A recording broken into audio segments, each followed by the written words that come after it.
할렐루야. 할렐루야. 좋으신 하나님, 살아계신 하나님을 찬송합니다. 아멘. 우리 함께 인사합시다. 하나님이 하십니다. 하나님이 하셨습니다. 하하하하. 한번 인사합시다. 하하하하. 하나님을 찬양합니다. 하나님을 높여드립니다. 아멘.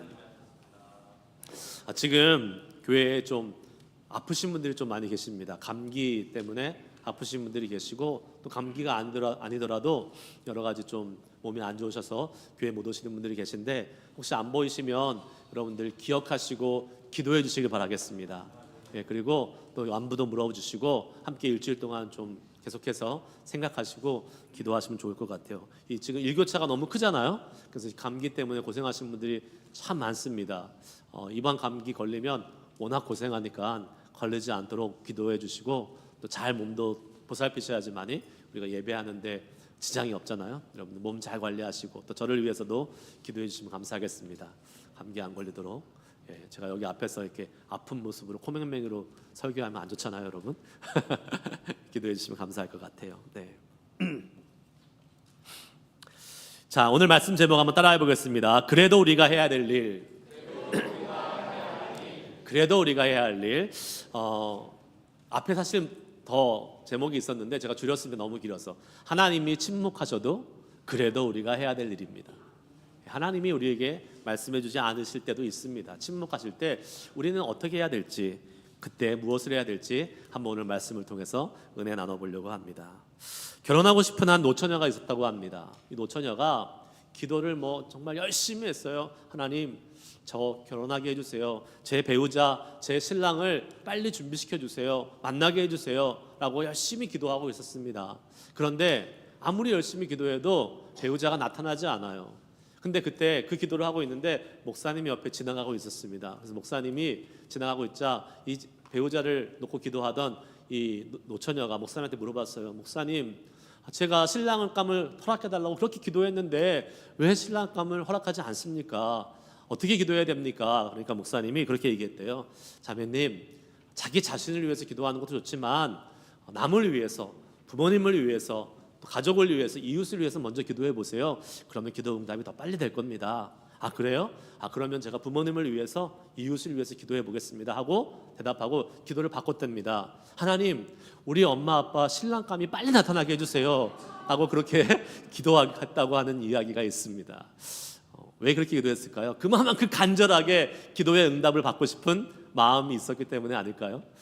물론 뒤집으나 매치나 다 똑같은 말, 이렇게 얘기하나 저렇게 얘기하나 다 똑같은 이야기긴 하지만, 아무튼 하나님의 응답을 받고 싶은 마음이 많이 있었던 것을 알 수 있는 것이죠. 여러분, 우리는 하나님께 응답을 받고 싶습니다. 그러나 하나님이 침묵하실 때도 있어요. 응답하시지 않고 그 응답을 연기하고 계실 때도 있다라는 것입니다. 그때 우리는 어떻게 해야 될까요, 여러분? 여러분, 요즘 어떻게 사시는 게 어떠십니까? 어떠세요, 여러분? 요새 행복하세요? 한 분만 행복하시다고 지금 대답했습니다. 살만 나세요? 한 10분 정도. 우리 설령 우리의 삶이 좀 힘들고 어렵더라도 우리의 입술의 고백은 하나님을 향해서 주님의 은혜로 행복합니다, 살만 납니다, 그렇게 고백하는 인생이 되면 좋겠습니다. 할렐루야. 네, 그런 의미로 우리 한번 따라해 볼까요? 행복합니다. 살만 납니다. 그렇게 계속해서 고백하면 우리의 입술의 고백대로 하나님이 우리의 삶을 이끌어 주실 줄 믿습니다. 그런데 여러분, 사실 그렇게 많이 고백하는 사람 많지 않습니다. 많은 사람들이요, 억울해요, 답답해요, 살맛 안 나요, 이렇게 힘들어요, 이렇게 많이들 이야기한다고 합니다. 특별히 지금 우리가 살아가는 이 시대가 그렇게 썩 살기에 녹록한 그러한 상황이 아니지 않습니까? 그래서 가끔은 아이들 보면 되게 부러울 때가 있어요. 아이들은 세상 걱정 없습니다. 그냥 근심 걱정 없이 하루하루 그냥 행복하게 재밌게 놀며 사는 것 같아요. 그런데 어른이 되고 이 삶의 무게가 우리 가운데 주어지고 여러 가지 생각과 또 여러 가지 고민이 깊어지면서 우리는 우리 안에 있는 여러 가지 억울하고 또 이러한 힘들고 그러한 상황들을 생각하고 고백하고 이야기할 때가 많이 있어요. 그런데 이게 사실 우리만의 상황은 아닌 것 같습니다. 성경을 보면 성경의 최초의 인물인 아담과 하와도요, 하나님이 절대 먹지 말라는 선악을 알게 하는 그 과실을 먹은 다음에 나름대로 자신의 억울함을 하나님께 호소했던 것을 보게 됩니다. 먼저 아담이 이렇게 얘기해요. 창세기 3장 12절의 말씀에 이렇게 얘기합니다. 아담이 이르되 하나님이 주셔서 나와 함께 있게 하신 여자 그가 그 나무 열매를 내게 주므로 내가 먹었나이다. 자기가 먹어놓고 억울하대요. 누구 때문에? 여자 하와 때문에 먹었다고 나름대로 자신의 이 억울함을 하나님께 항변하고 있어요. 이에 질세라 하와도 이렇게 자기가 억울하다고 주장합니다. 창세기 3장 13절 여자가 이르되 뱀이 나를 꿰므로 내가 먹었나이다. 하나님 내 잘못 아니에요. 하나님이 만들어 놓은 그 뱀이 나를 그렇게 만들었다고 그렇게 자신의 억울함을 주장하고 있습니다. 그러고 보면 우리가 이렇게 우리의 나름대로의 어려움과 그 억울함들을 항변할 때에 자기가 아닌 다른 사람들과의 관계성 속에서 그것을 우리가 많이 이야기하는 것을 보게 됩니다. 여러분은 억울한 일이 생기면 어떻게 하십니까? 억울하고 답답한 일이 생기면 어떻게 하세요? 예? 네, 우리가 나름대로의 방법으로 그걸 해결해 보려고 하지만 얼마나 이 세상에 억울한 사람들이 많았으면 지금 어떤 인터넷 사이트에서는요 억울닷컴이라는 그런 사이트가 예전에 있었다 그래요. 지금은 없어졌어요. 억울닷컴. 그래가지고 거기 들어가 보면 사람들이 막 억울했던 하소연들이 쭉 나오고 거기에 막 답글을 이렇게 달아주면서 상담해주는 그런 사이트가 있었다고 합니다. 제가 한번 들어가 봤는데 이미 없어졌더라고요.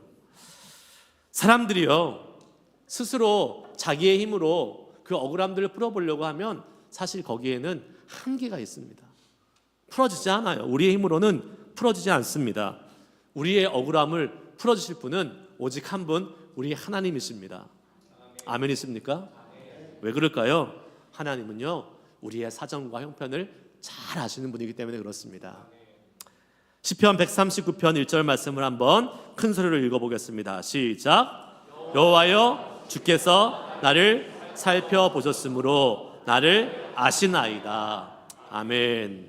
주님이 우리를 살펴보시고 우리를 아신다고 말씀하고 계십니다. 그러기에 우리가 그 하나님께 우리의 억울함과 어려움을 가져가서 아뢰 수 있는 우리가 될 수 있기를 축원합니다. 그런데 문제는 때로는 우리가 그러한 우리의 사정과 형편을 가지고 하나님께 아뢰음에도 불구하고 하나님이 우리를 외면하시는 것 같고 우리의 기도에 응답하시지 않는 것처럼 느껴질 때가 있더라는 거예요. 하나님이 우리의 기도에 침묵하시고 말씀하지 않는 것처럼 느끼는 순간도 있다라는 사실입니다. 그때 우리의 믿음의 사람은 어떻게 해야 될까요? 에이, 하나님이 어디 계셔? 라고 믿음을 저버리는 사람들도 있습니다. 하지만 그것은 참 어리석은 반응이라는 거예요. 하나님이 우리에게 말씀하지 않으실 때가 있고 하나님이 우리에게 침묵하지 않으실 때가 있는데 하나님이 우리에게 침묵하실 때는 하나님의 이유가 있다는 사실입니다. 그리고 그 침묵을 통해서 우리에게 기대하시는 하나님의 기대 또한 있다는 사실이죠. 그래서 오늘 우리는 이 시편 109편의 말씀을 통해서 하나님이 침묵하실 때에 우리가 어떠한 반응으로 나아가야 될지를 한번 살펴볼 수 있기를 소망합니다. 첫 번째, 한번 따라해 보겠습니다. 하나님이 침묵하실 때 그래도 찬양해야 합니다. 아멘. 1절 말씀 한번 같이 읽겠습니다. 시작. 내가 찬양하는 하나님이여 잠잠하지 마옵소서. 아멘. 시편 기자는 오늘 다윗인데요. 이 시편 기자는 하나님이 침묵하시고 계시는 순간에 하나님을 어떻게 해요? 찬양한다라고 고백하고 있습니다. 내가 찬양하는 하나님이여 잠잠하지 마옵소서. 하나님이 안 계신 것 같고 하나님이 외면하신 것 같은 절망적인 상황 속에서 하나님을 찬양할 수 있는 것은 사실 대단한 믿음입니다. 여러분 지금 당장 직장을 잊어버렸어요. 레이오프를 당했어요. 새로운 직장을 달라고 기도하는데 몇 주 아니 몇 달 기도했는데도 하나님이 응답해 주시지 않을 때 여러분 하나님 찬양할 수 있겠어요? 사랑하는 가족을 살려달라고 기도했는데 안타깝게 사랑하는 가족을 먼저 떠나보내야 되는 그런 상황 속에서 우리는 하나님을 찬양할 수 있을까요? 결코 쉬운 일은 아닐 것입니다. 하지만 여러분, 하나님이 침묵하시는 순간에도 여전히 하나님은 우리의 하나님이심을 믿으시길 바랍니다. 하나님의 침묵이 하나님의 존재를 부정할 수 없습니다. 하나님의 침묵이 우리를 버리신 것도 아닙니다. 침묵 속에서 그분은 여전히 우리를 지키시고 인도하신다는 사실을 믿으시길 바랍니다. 성경은 우리에게 말씀하시잖아요. 시편 121편 4절 말씀 우리 한번 믿음으로 선포해 보겠습니다. 시작. 이스라엘을 지키시는 이는 졸지도 아니하시고 주무시지도 아니하시리로다. 아멘. 이스라엘을 지키시는 이는 졸지도 아니하시고 주무시지도 아니하시는 분이다. 할렐루야. 우리가요, 하나님은 언제나 우리 가운데 깨어 계시며 우리를 지키고 보호하시는 분임을 이 말씀을 통해서 믿을 수 있기를 주 이름으로 축복합니다. 그런 분이 침묵하고 계시다면, 그런 분이 말씀하고 있지 않는다면 거기에는 분명한 이유가 있는 겁니다. 당장 겪고 있는 억울하고 힘든 상황 속에서 하나님이 침묵이 이해되지 않는다면 저는 소망합니다. 오늘 시편 121편 4절 말씀을 계속 묵상하고 선포하시길 바랍니다. 이스라엘 지키시는 이는, 아니 우리를 지키시는 이는 졸지도 아니하시고 주무시지도 아니하시는 분이시다. 이 말씀을 믿고 순간순간 하나님을 찬양해 보시길 바랍니다. 하나님의 침묵을 이길 수 있는 힘이 거기에서 나오게 될 줄 믿습니다. 그러면 왜 하나님은 가끔 우리에게 하나님이 침묵하셔서 하나님의 이 침묵을 경험하게 만드실까요? 그 시간이 필요하기 때문이에요. 하나님의 침묵의 시간을 통해서 하나님은요, 우리가 하나님을 내 마음대로 조종하고 우리 뜻대로 움직이려고 하는 그러한 의지를 내려놓게 만드십니다. 그리고 하나님의 때를 기다리는 순종의 신앙인으로 성숙하게 만들어준다는 사실입니다. 여러분, 하나님은요, 예전에도 제가 한번 설명했듯이 알라딘의 요술 램프처럼 내가 문질러서 내가 원할 때 나오셔서 내 뜻과 의지, 내 뜻과 소원을 들어주시는 그런 분이 아닙니다. 그러면 하나님은요, 나에 의해서 조정되고 나에 의해서 컨트롤되는 나보다 못한 분이 되세요. 나의 부하가 되는 겁니다. 하나님은요, 정말 필요할 때, 내가 필요할 때 나타나셔서 도와주시는 좋으신 하나님 같지만, 만약에 그런 식으로 하나님이 역사하신다면 내가 원하는 때에 내 방식으로 나타나야 된다는 것을 전제하고 마는 것입니다. 그분은 하나님이 될 수가 없어요. 그리고 그것은 신앙이 아닙니다. 신앙은 무엇입니까? 오히려 내가 원하는 것, 내 생각을 주님 앞에 내려놓고 주님의 뜻에 나의 뜻을 맞추는 것이 바로 우리의 신앙이 되어야 될 줄 믿습니다. 심지어 내 생각과 뜻이 주님의 계획과 다르다면 우리는 그것을 내려놓고 그분의 뜻에 맞춰가는 삶을 살아가야 되는 것입니다. 하나님의 침묵의 시간이 그래서 우리에게 필요한 거예요. 왜요? 침묵의 과정을 지나가다 보면 우리는 하나님을 더 깊이 묵상할 수 있는 시간이 생기게 됩니다. 그때 빨리빨리 하나님이 응답하셔서 우리에게 역사하시는 분이 아니라, 나의 뜻대로 움직이시는 분이 아니라, 하나님이 역사하지 않고 하나님이 침묵하신다면 우리는 묵상하게 됩니다. 하나님이 왜 그러실까? 무슨 뜻이 있을까? 그리고 그분의 뜻을 계속 간구하고 구하며 나아가는 시간을 갖게 되는 은혜를 누릴 수 있게 되는 것입니다. 문제는 뭐예요? 그 하나님의 침묵의 시간이 너무 힘들다는 거예요. 하나님이 말씀하지 않으시면 우리는 너무 어려워요. 그래서 우리는 그 침묵의 시간에 우리의 어려운 상황, 억울한 상황, 그것을 보고 있으면 안 되는 것입니다. 뭘 봐야 될까요? 오늘 다윗은 하나님이 침묵하시지만 내가 찬양하는 하나님이여 라고 고백할 수 있었던 것은 그가 과거에 역사하셨던 그 놀라우신 하나님의 은혜를 수많이 경험했기 때문에 그런 줄 믿습니다. 시편 7편 8절 말씀 한번 읽어보겠습니다. 같이 읽습니다. 시작. 여호와의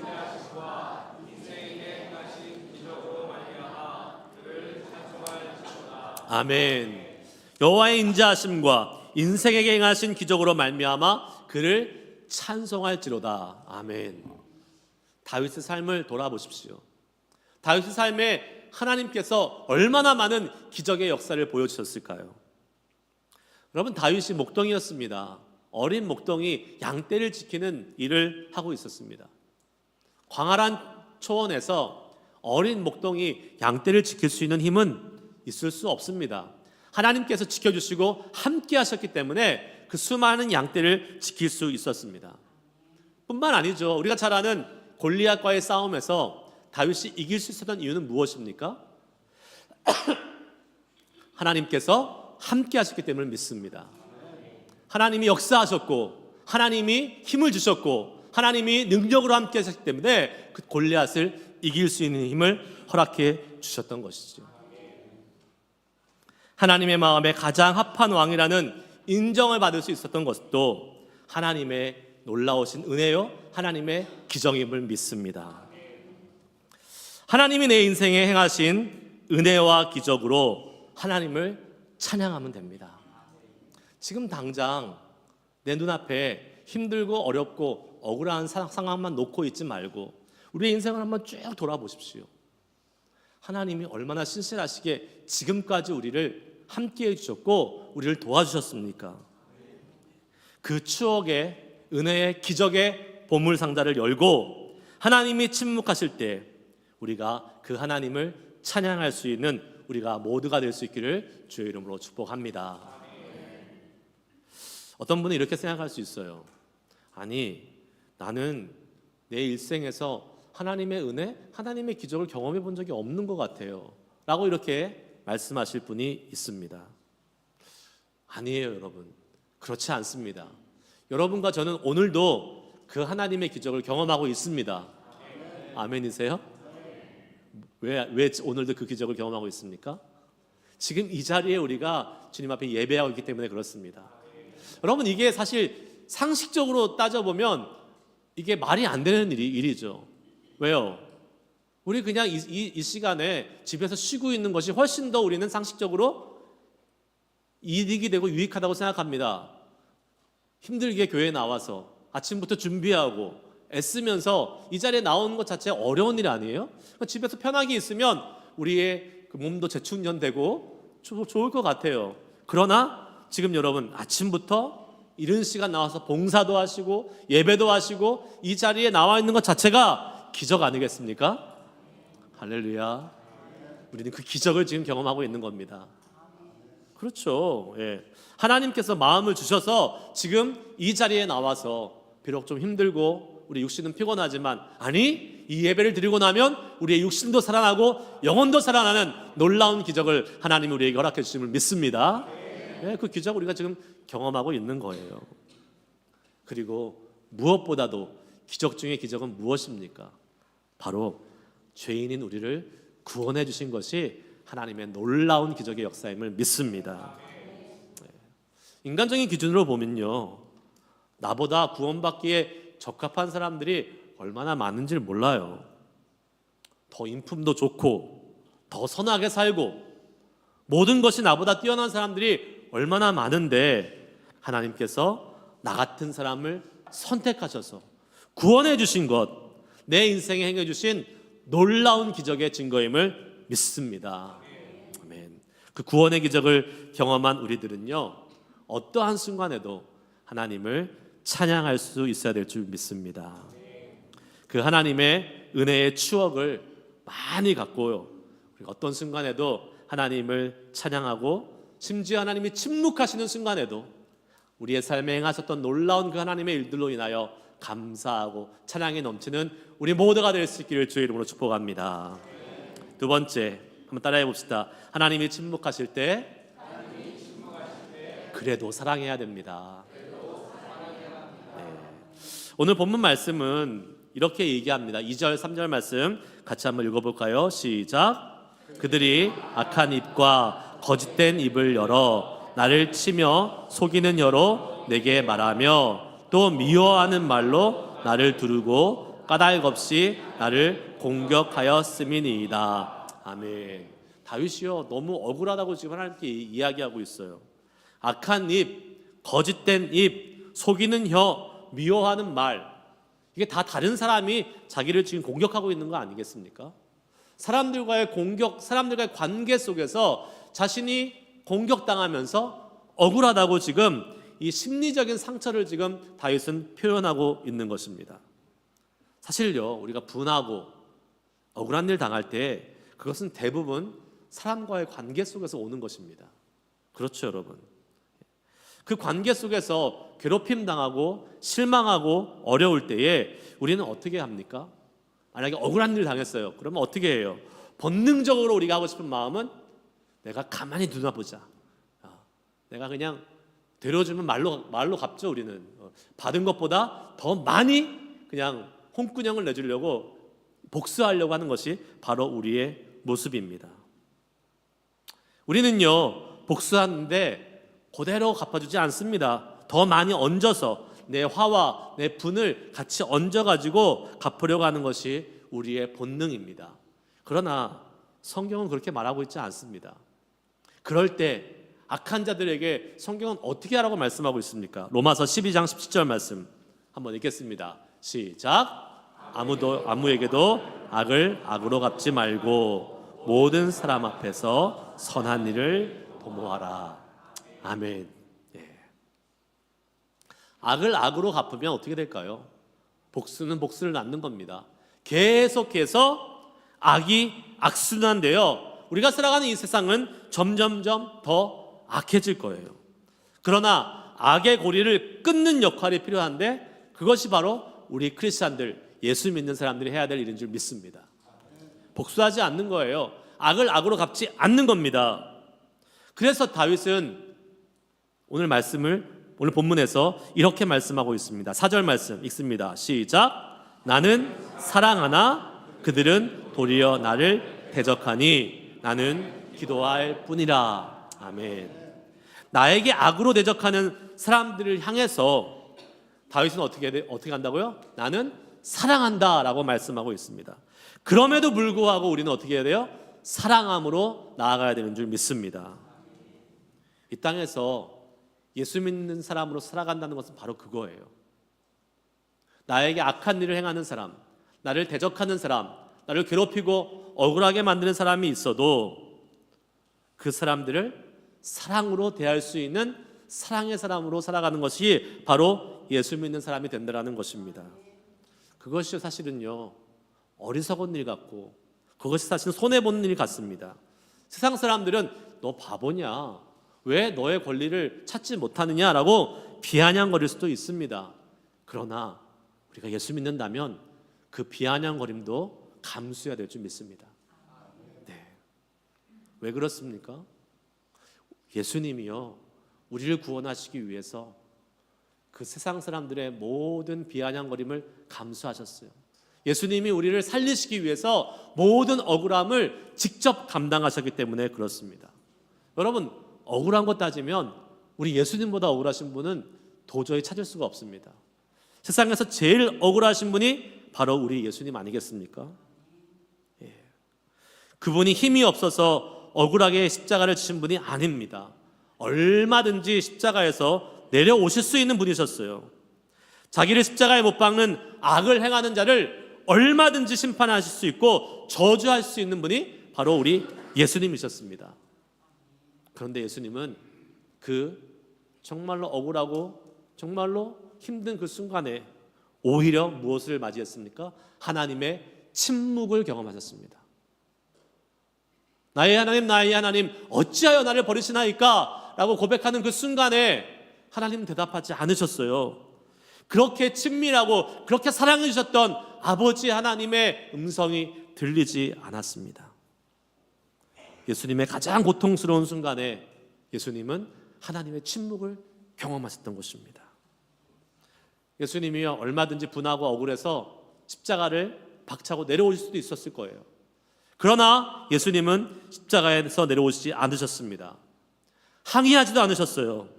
오히려 묵묵히 그 십자가에서 희생 제물로 우리를 위하여 돌아가 주셨음을 믿으시길 바랍니다. 만일 예수님께서요, 십자가에서 자신이 억울하고 분하다고 그 십자가의 사명을 지키지 못하고 내려오셨다면, 하나님의 침묵을 견디지 못하고 내려오셨다면 오늘 이 자리에 저와 여러분은 없는 것입니다. 그분의 억울함이, 그분의 어려움이 아니었다면, 침묵을 견디신 그 주님의 은혜가 아니었다면 우리에게 구원의 은혜는 없는 것입니다. 하나님의 침묵을 견디신 예수님의 그 은혜가 있었기 때문에 우리에게 구원이 있음을 믿으시기를 축복합니다. 우리는 이 예수님의 은혜를 입은 사람들입니다. 그리고 그 예수님을 따르며 살겠다고 결심한 사람들이에요. 악을 악으로 갚는 사람이 아니라 우리에게 어려움을 주는, 우리에게 힘든 상황을 주는 그러한 사람들을 향해서 우리는 악이 아닌 하나님의 사랑과 선으로 갚아갈 수 있는 은혜의 사람이 될 수 있기를 주의 이름으로 축복합니다. 마지막 세 번째 한번 따라해 보겠습니다. 하나님이 침묵하실 때 그래도 기도해야 됩니다. 하나님이 침묵하고 계신 것 같으나 여전히 우리가 하나님이 우리를 지켜주시는 분, 또 우리가 그 하나님으로 사랑해야겠다, 악을 이겨야겠다라는 마음이 우리 가운데 있을 때 우리에게 필요한 것이 있습니다. 바로 우리는 기도하며 하나님으로부터 힘을 얻는 것입니다. 특별히요, 우리의 이 관계의 어려움 속에서 억울하고 분한 감정을 사람에게 쏟지 말아야 됩니다. 누구에게 그 어려움과 그 마음을 아뢰어야 돼요? 우리 하나님께 아뢰며 기도하며 나아가야 됩니다. 세상 사람들이 우리를 저주한다 할지라도 우리는 그것에 악으로 대하지 않고 하나님께 기도로 나아갈 수 있는 믿음의 사람이 되어야 된다고 성경은 말씀하고 있어요. 그것이 하나님을 신뢰하는 사람의 모습입니다. 죄의 판단, 우리의 억울함의 원수 갚음은 우리에게 있는 것이 아니라 누구에게 있습니까? 하나님께 있음을 믿고 나아가야 되는 것이죠. 다시 한번 4절 말씀 읽습니다. 시작. 나는 사랑하나 그들은 도리어 나를 대적하니 나는 기도할 뿐이라. 아멘. 나는 사랑하고 나아가는데 오히려 나한테 돌아오는 것은 대적하고 나를 어렵게 하는 그러한 모습이 있다. 그때에 다윗은 그래도 나는 하나님께 기도할 뿐이다 라고 고백하고 있는 것이죠. 왜 그렇습니까? 기도가 가장 큰 힘이기 때문에 그렇습니다. 기도가 가장 큰 능력입니다. 왜냐하면 기도는 우리가 주님께 보일 수 있는 믿음의 증거이기 때문에 그래요. 우리가 그래서 어쩔 수 없는 코너에 몰렸을 때에 어쩔 수 없어서 기도하는 것이 아니라 정말 이러한 순간에, 이런 억울한 순간에, 이런 어려운 순간에도 내가 믿음으로 먼저 하나님을 향한 믿음을 고백하며 선포하며 하나님께 그 상황을 맡기고 기도하며 나아갈 수 있는 우리들이 되어야 될 것입니다. 특별히 하나님이 침묵하시는 순간에도, 하나님이 우리에게 말씀하지도 않은 것 같은 그러한 순간에 드리는 기도야말로 절대적인 하나님을 향한 우리의 신뢰요 믿음을 표현하는 것이기 때문에 그렇습니다. 할렐루야. 하나님, 저는 지금도 하나님이 나와 함께 하심을 믿습니다. 하나님이 침묵한다고 해서 하나님이 내가 나서서 하나님의 자리를 대신하지 않겠습니다. 나는 여전히 주님을 신뢰하고 하나님이 하실 일을 기대하겠습니다 라고 주님을 향해 기도하며 나아가는 진실된 고백을 하는 그러한 사람을 하나님이 기뻐하시고 그러한 사람에게 하나님은 역사해 주실 것입니다. 하나님은요, 믿음의 사람을 찾고 계시고 그 사람에게 침묵을 통해서 더 큰 믿음의 사람으로 성장시켜 주심을 믿으시길 바랍니다. 우리에게 그래서 이러한 고백이 있어야 돼요. 다윗과 같은 고백이 있어야 됩니다. 시편 62편 1절 2절 말씀 같이 함께 읽습니다. 시작. 나의 영혼이 잠잠히 하나님만 바라미어 나의 구원이 그에게서 나오는도다. 오직 그만이 나의 반석이시요 나의 구원이시요 도새시니 내가 크게 흔들리지 아니하리로다. 아멘. 하나님이 침묵하셔도 우리는 이 다윗의 고백과 같은 이 기도를 주님께 올려드릴 수 있기를 주의 이름으로 축복합니다. 아멘. 말씀 마칩니다. 파스칼이 쓴 팡세에 이런 구절이 있어요. 침묵에 대한 이런 구절이 있습니다. 하나님의 침묵에 대해서 제가 한번 읽어드릴 텐데 여러분 한번 잘 들어보시기 바랍니다. 침묵은 언제나 과정이다. 침묵은 모든 상황을 뒤집으시는 하나님의 계획을 이루기 위한 과정이다.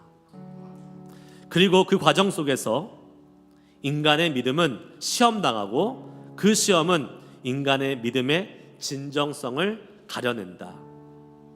시험을 견디는 믿음이 있는가 하면 시험에서 넘어지는 믿음도 있다. 침묵은 믿음의 진정성을 가려낸다. 침묵이 있기에 믿음이 있고 시험을 견디는 믿음이 하나님을 영화롭게 하며 그분의 계획과 지혜를 더욱 위대하게 만드는 것이다. 그 진정성의 시험을 통과한 믿음은 비로소 어느 순간에 뜻하지 않는 순간에 자신이 계획하지 못했던 때에 침묵의 의미를 체험하게 된다. 그 순간 영원할 것 같았던 침묵은 비로소 끝이 난다. 모든 상황은 역전된다. 침묵의 말미에 하나님은 비로소 존재를 드러내신다. 그 침묵이 얼마나 길었는가는 중요하지 않다. 그 모든 침묵을 깨고 하나님은 비로소 자신의 존재를 천하에 드러내신다. 하나님의 독생자의 죽음의 현장, 고통의 부르짖음 앞에서도 그가 3일간 무덤 속에 썩고 있을 때도 하나님은 침묵하셨다. 그러나 그가 영광스러운 침묵으로 그 침묵을 깨셨을 때, 영광스러운 부활로 그 침묵을 깨셨을 때 모든 상황은 역전되었다. 하나님의 계획이 신비롭게 펼쳐지는 순간 침묵은 아름다운 색칠을 한 밑그림이 되었다.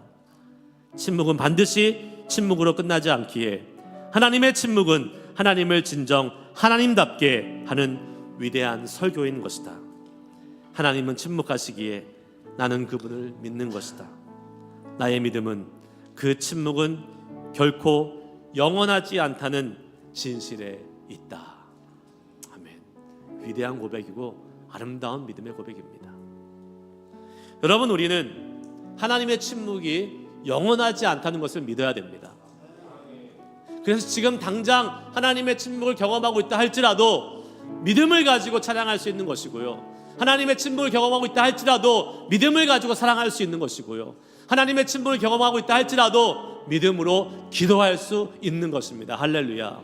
왜요? 그 침묵은 반드시 끝나고 그 침묵이 끝나는 순간 하나님이 하나님이 되심을 경험할 수 있게 되기 때문에 그렇습니다.